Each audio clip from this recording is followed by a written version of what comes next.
Finally কাজ প্রায় শেষের দিকে। চলো তোমাদের দেখাই। রঙের কাজ মোটামুটি শেষ হয়ে গেছে, এখন সাজানোগুলো বাকি আছে। চলো সব ঘুরে দেখাই।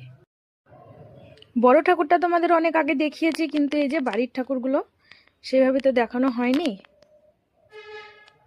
রঙের কাজ মোটামুটি কমপ্লিট হয়ে গেছে, এরপর সাজানো আর কিছু ছোটোখাটো জায়গায় রঙের কাজ এখনো বাকি রয়েছে। এই যে এদিকে আছে কিছু বড় বড়, আর এই অজন্তাটাও মোটামুটি কমপ্লিট। এরপর টাচের কাজ আছে বাকি। ফাইনাল লুক অবশ্যই দেখাবো, সঙ্গে থেকো। আর এই ঠাকুরটা প্রায় অনেকবারই তোমাদের সাথে শেয়ার করা হয়েছে, যখন মাটির কাজ হচ্ছিল, তারপরে যখন গয়নাগুলো লাগানো হচ্ছিল মাটির সময়, তখন দেখিয়েছিলাম। দেখো রঙের কাজ, ওই কাপড়টা আঁকা হয়ে গেছে, আর কিছু কিছু বাকি আছে এখনো। চুলটা বাকি আছে, গয়নাগুলো কালার করতে বাকি আছে। অবশ্যই সব দেখাবো ফাইনাল লুক। এটা গণেশ জননী, অনেকে আবার এটাকে গৌরী গণেশও বলে থাকেন।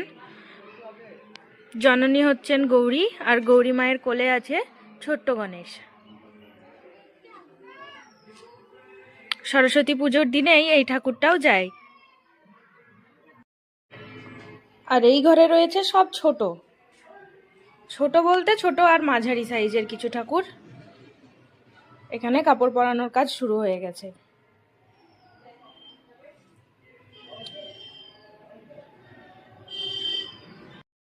আচ্ছা টাটা, আসছি, আবার দেখা হচ্ছে নেক্সট ভিডিওতে।